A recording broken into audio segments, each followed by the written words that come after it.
look at this. This is the Gekko Blaster.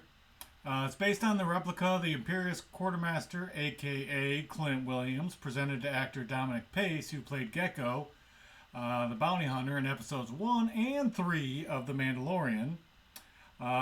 Clint really helped me out, and we worked together to try to get this as accurate as possible. And this is what we are going to be building today. Oh, so pretty. So pretty. As usual, before I start my builds, I like to lay everything out as close as possible as I can to get where everything's going to be, so I always know where it's going to be and where it belongs. So, I always like to start from the back of the gun and work forwards. We're going to kind of do that again today. So we're going to start with our cool little canister on the back. It's basically just a little two-part with a pin. Pin slides in. Pin slides in. Hey, we got a canister. Yay! Now, as always, I always use Gorilla Glue, Super Glue. This works really well for me. Just kind of spread it around inside. Stick it all back together. And then let it dry. Now, I've already built one of these, so I'm not actually going to glue this one together. I'm just going to show you how everything goes together. This one's a relatively simple build, and everything snaps together really well. So from the canister, we then have the little connector.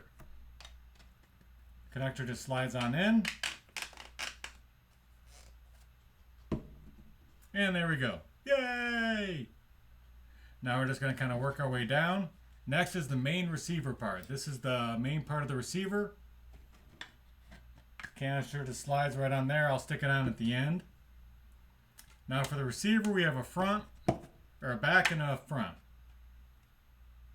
Again, there's a nice pin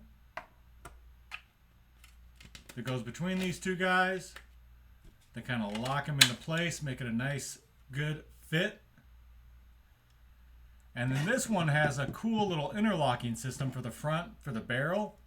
Where you can see it has a flat peg, a peg, and a flat area. So it actually slides together on multiple parts to slide together like that. So it really locks it in nice and tight together. Now again, I like to use my rubber mallet for some parts just to kind of tap them down together.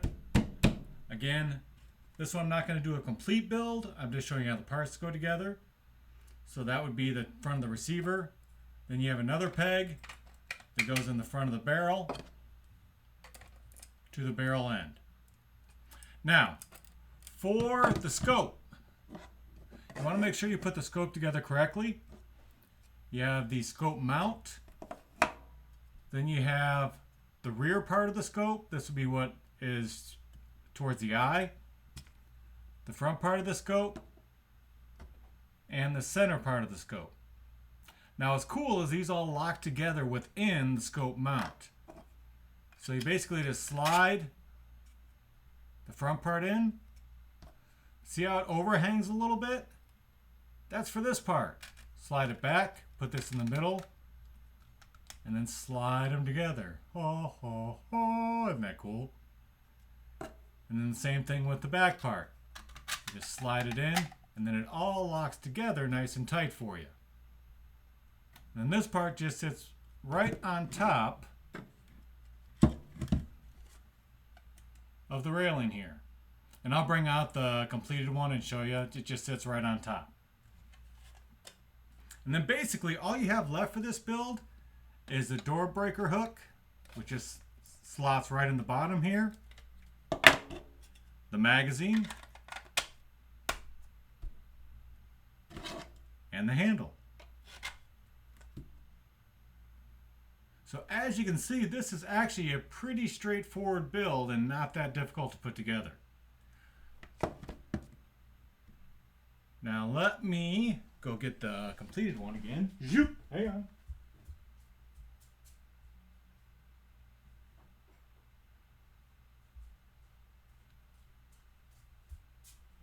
Da, da, da, da, da, da, da, da.